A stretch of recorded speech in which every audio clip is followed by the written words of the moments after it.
Episode 3 की starting में उन दिनों को देखते हैं जब डोंगजिन का यूनिवर्सिटी में एडमिशन हो गया था और वो अपनी क्लास में होता है। यहाँ पर एक नया टीचर आया हुआ था और अपना इंट्रोडक्शन देता है और बता रहा होता है कि मेरा नाम जान सिक है और मैं स्टैटिक का टीचर हूँ। बाद में सबसे इंट्रोडक्शन ले रहा होता है और पहले यहाँ पर डोंगजिन का नंबर आता है। डोंगजिन पहले अपने बारे में बता देता है। डोंगजिन से बाद में पूछा जाता है कि तुमने स्टैटिक्स को क्यों चुना। डोंगजिन कह रहा होता है कि मैं स्टैटिक की हेल्प से लाइफ की प्रॉब्लम को सॉल्व करना चाहता हूँ। जान सिक उसके आंसर से इम्प्रेस हो जाता है, लेकिन तभी पीछे स्टूडेंट जा रहा होता है और शोर कर देता है। जान सिक बाद में उससे पूछ रहा होता है कि तुम्हारा नाम क्या है। लड़का कह रहा होता है कि मेरा नाम जुंग हियोक है। अगले सीन में सब कैफेटेरिया में होते और खाना खा रहे थे। डोंगजिन के दोस्त पास में जुंग हियोक को देखते हैं और डोंगजिन को बता रहे होते कि ये हमेशा अकेला ही खाना खाता है, सब इसे हेट करते हैं, ये किसी को ग्रीट नहीं करता। डोंगजिन अपने आप से कह रहा होता है इसने मुझे मी जियोंग की याद दिला दी क्योंकि वो भी अकेला खाना खाया करती थी। बाद में अपने दोस्तों से कह रहा होता है कि तुम गलत हो।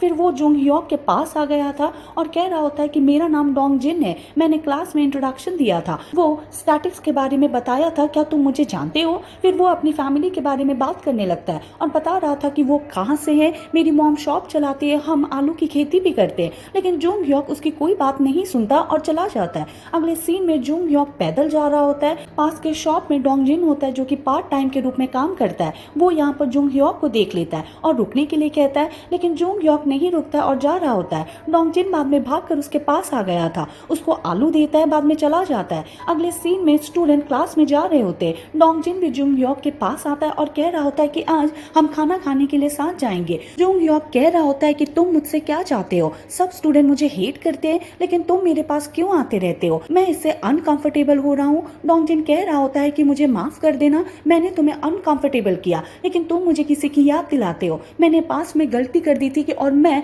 उस गलती को रिपीट नहीं करना चाहता। अगले सीन में दोनों एक रेस्टोरेंट में आते और खाना खा रहे थे। जुंग हियोक डोंगजिन से कह रहा होता है कि तुम पार्ट टाइम जॉब करते हो ना। अब डोंगजिन बता रहा होता है, जो बाद में कह रहा होता है कि तुम ये सब क्यों करते हो, क्या तुम गरीब फैमिली से हो। लेकिन डोंगजिन कहता है कि नहीं, मेरी मॉम एक शॉप चलाती है, मैं गरीब फैमिली से नहीं हूँ, लेकिन मैं सी सेट की तैयारी करना चाहता हूँ और उसके लिए किताबें बहुत ही महंगी है, इसलिए मैं इसे पढ़ रहा हूँ। बाद में जुंग हियोक को पता चलता है कि डोंगजिन का पार्ट टाइम काम स्टार्ट हो गया है, लेकिन पार्ट टाइम के रूप में ये इसी रेस्टोरेंट के अंदर काम करता है। अगले सीन में डोंगजिन क्लास से बाहर आता है और वो जुंग हियोक से कह रहा होता है कि आज तुम क्या करने वाले हो, क्या आज तुम फ्री हो। जुंग हियोक ने कह दिया था कि मैं भी पार्ट टाइम काम करना चाहता हूँ। डोंगजिन के हाथ में इस टाइम कुछ रिपोर्ट होती है। वो रिपोर्ट इस बात का दावा करती है कि जो भी चीज होती है वो एग्जिस्ट नहीं करती है। अगले सीन में डोंगजिन अपनी मॉम से मिलने के लिए आता है जो कि शॉप में होती है। मीसो बाद में इसके लिए खाना लगा देती है। अब दोनों बैठकर बात कर रहे थे।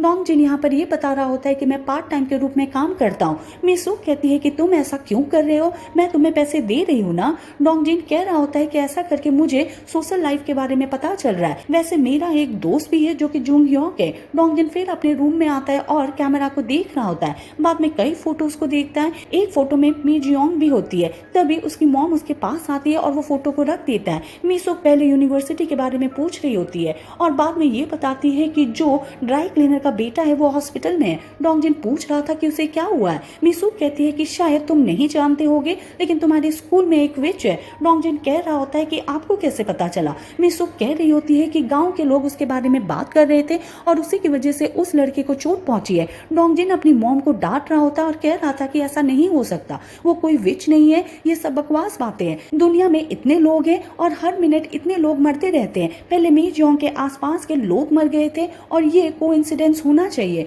मीसो बाद में ये बताती है कि कुछ महीने पहले उसके डैड की डेथ हो गई थी। डोंगजिन बाद में मी जियोंग से मिलने के लिए जा रहा होता है, लेकिन मीसो कहती है कि वो तो पहले से ही यहाँ से जा चुकी है। अब हम ये सीन भी देखते हैं कि कैसे गांव वालों ने मीटिंग रखी थी और मी जियोंग को बाहर निकाल दिया गया था। डोंगजिन भागते हुए मी जियोंग के घर के पास आता है, लेकिन वो यहाँ पर नहीं होती। बाद में यहाँ पर बैठ जाता है और रिपोर्ट को देख रहा होता है, लेकिन सभी रिपोर्ट्स यहाँ पर उड़ जाती है। डोंगजिन अपने आप से कह रहा होता है कि मैं प्रूफ करना चाहता था कि तुम कोई विच नहीं हो, लेकिन मुझे लगता है कि मुझे देर हो गई, ये तुम्हारे लिए मेरा एक तरफा प्यार है और मुझे नहीं पता कि मैं बेवजह क्यों रो रहा हूँ, मैं उसे मिस कर रहा हूँ। प्रेजेंट में जुन हियोक को देखते हैं जो रिपोर्ट को देख रहा होता है जो विच के बारे में होती है और ये रिपोर्ट डोंगजिन की होती है। बाद में उसे मिलने डोंगजिन भी आता है। डोंगजिन कह रहा होता है कि आपने मुझे बुलाया था। जुन हियोक कह रहा होता है कि मैं तुम्हारी रिपोर्ट देख रहा था, तुमने जिस विच का जिक्र किया है यह फिक्शनल कैरेक्टर है। डोंगजिन कहता है कि ऐसा नहीं है, उसे गलत समझा गया था, मैं सिर्फ उसकी हेल्प कर रहा हूँ। लेकिन जुंग ह्योक कह रहा होता है कि तुम्हारी स्टैटिक्स में एरर है, तुमने इसमें मैथ का यूज किया है जबकि ऐसा नहीं होना चाहिए था। बाद में एक चेक लिस्ट को देता है और कह रहा होता है कि इस क्वेश्चन को सॉल्व करना होगा, हमें स्टार्ट से स्टार्टिंग करनी होगी, तभी इस बात का पता चलेगा कि विच है या फिर नहीं। अगले सीन में डोंगजिन चेक लिस्ट को चेक कर रहा होता है। पहले यहाँ पर याद कर रहा था कि मीजियोंग के आसपास कौन कौन से एक्सीडेंट हुए थे, उनमें कौन सा फैक्टर कॉमन था। डोंगजिन खूब मेहनत करता है लेकिन उसको पता नहीं चलता। बाद में कह रहा होता है कि कॉमन फैक्टर तो मीजियोंग है, क्या वो सच में एक विच है। फ्लैशबैक में बारिश में जुंग ह्योक को देखते हैं जो कि बाहर आता है और डोंगजिन को देखता है जो बारिश में बैठा हुआ था। जुंग ह्योक उसके पास आता है और कह रहा होता है कि तुम यहाँ पर क्यों भीग रहे हो। डोंगजिन रो रहा होता है और कह रहा था कि मैं गलत था, मुझे कोई भी नहीं मिल रहा है, अब मैं क्या करूँ। अगले सीन में डोंगजिन और जुंग ह्योक स्टडी कर रहे थे। डोंगजिन हमको बता रहा होता है कि समय बीत गया, जुंग ह्योक पुलिस ऑफिसर के लिए तैयारी कर रहा था और मैं डाटा मैनेजर बनने के लिए स्टडी कर रहा था।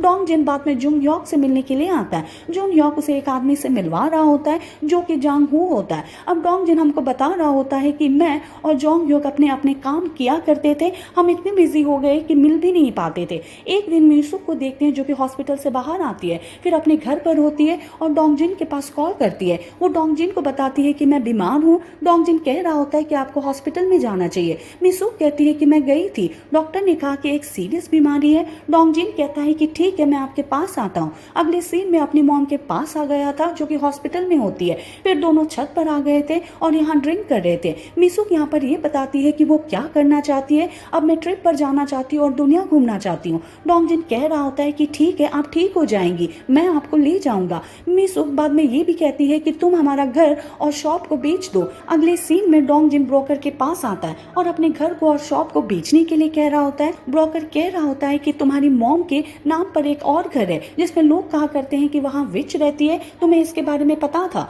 लेकिन डोंगजिन मना कर देता है। अगले सीन में डोंगजिन हॉस्पिटल में आता है और अपनी मॉम से मिल रहा होता है और मीजियोंग के बारे में बात करता है और पूछ रहा था कि आपने उस घर को क्यों खरीदा। मीसुक डोंगजिन को बता रही होती है कि साथ में पास सीन को याद भी करती है, कैसे उसे पहली बार मीजियोंग के बारे में पता चला था कि वो विच है। फिर वो डोंगजिन के रूम में होती है और सफाई कर रही होती है, लेकिन तभी वो फोटोज को देख लेती है और इसमें एक फोटो यहाँ पर मीजियोंग की भी होती है। अगले सीन में वो गाँव वालों के साथ एक मीटिंग कर रही होती है और मीजियोंग को निकालने के लिए कहती है क्योंकि हमें हमारे बच्चों को प्रोटेक्ट करनी होगी। सभी लोग बाद में मीजियोंग के पास आते हैं और पहली बार उसको देखते हैं। मीसुक तो मीजियोंग के भोले चेहरे को देखती रहती है। मीजियोंग समझ जाती है कि यहाँ पर क्यों आई है। मीजियोंग कह देती है कि ठीक है, मैं यहाँ से चली जाऊंगी। लोग कहते हैं कि तुम झूठ बोल रही हो, हम तुम्हारी बात को बिलीव कैसे करें, लेकिन मीसुक ने कह दिया था कि सच कह रही है। बाद में सभी को वहाँ से भेज देती है और खुद भी चली जाती है। फिर रात को मीजियोंग को देखते हैं जो कि वहाँ से जा रही होती है, लेकिन वहीं से गाड़ी लेकर मीसुक आती है जो कि उसको देखती है और वो कहती है कि तुम कहाँ जा रही हो। मीजियोंग ने कह दिया था कि मैं लास्ट स्टेशन पर जा रही हूँ, लेकिन मीसुक उसे गाड़ी में आने के लिए कहती है। वो उसकी गाड़ी में आ जाती है। अब दोनों साथ में जा रहे थे। मीसुक कहती है कि तुम कहाँ पर जाओगी, क्या तुम्हारे कोई रिलेटिव है, क्या रहने के लिए कोई जगह है, लेकिन मीजियोंग मना कर देती है। मीजियोंग कहती है कि राइड के लिए थैंक यू। फिर वो ये कहती है कि मेरी वजह से यहाँ पर ये सब हो गया, ये मेरी गलती है, मुझे इसके लिए माफ कर देना। मीसुक डोंगजिन से कह रही होती है कि मैं तुम्हारी जैसी ही थी, मुझे बाद में रियलाइज हुआ कि मुझे ऐसा नहीं करना चाहिए था, मुझे उसे गांव से नहीं निकालना चाहिए था। काफी महीनों से ऐसे ही पड़ा हुआ था, कोई उसे नहीं खरीद रहा था, इसलिए मैंने खरीद लिया ताकि मीजियोंग वहां पर वापस आए, मैं उसे माफी मांग सकूं और उसे वहां पर रहने के लिए कह सकूं, लेकिन वो वापस कभी नहीं आए। अगर तुम उसे कभी मिलो तो मेरी ओर से माफी मांग लेना। वैसे भी जो तुमने पहली बार कहा था विच नहीं है, तो मुझे सुनकर अच्छा फील हुआ था। डोंगजिन अपने मॉम से कह रहा होता है कि मैं आपसे प्यार करता हूँ और उन्हें गले लगा लेता है। यहाँ पर वो याद करती है कि कैसे मैं मीजियोंग के घर पर आई थी और वहां पर सभी रिपोर्ट्स को देखा था। मीसुक ने सारी रिपोर्ट्स को ले लिया था और अपने घर पर आकर रीड किया था। अगले सीन में देखते हैं कि डोंगजिन की मॉम की डेथ हो गई थी। यहाँ पर साथ में जुन ह्योंग भी होता है। डोंगजिन अपनी मॉम की फोटो ढूंढ रहा होता है, लेकिन कोई फोटो नहीं होता। डोंगजिन कह रहा होता है कि मुझे फोटो लेने का शौक था, लेकिन मैंने कभी मेरी मम्मी की फोटो नहीं खींची। फिर मीसुक की बॉडी को ले जा रहे थे। फिर हम प्रेजेंट वाली सीन को देखते हैं। डोंगजिन यहाँ पर मीजियोंग को देख रहा होता है। मीजियोंग बिल्ली से बात कर रही होती है और यहाँ पर ये बताती है कि मुझे लग रहा है कि आज मैं फिर से किसी को चोट पहुंचाऊंगी। डोंगजिन पास में होता है और अपने आप से कह रहा होता है कि तुम कोई विच नहीं हो, जैसे कि मेरी मॉम को लगता था कि तुम कोई विच नहीं हो, और मैं इस बात को प्रूफ कर दूंगा। और इसी के साथ ये एपिसोड यहीं पर खत्म हो जाता है। हम मिलेंगे नेक्स्ट एपिसोड के साथ। Thank you for watching.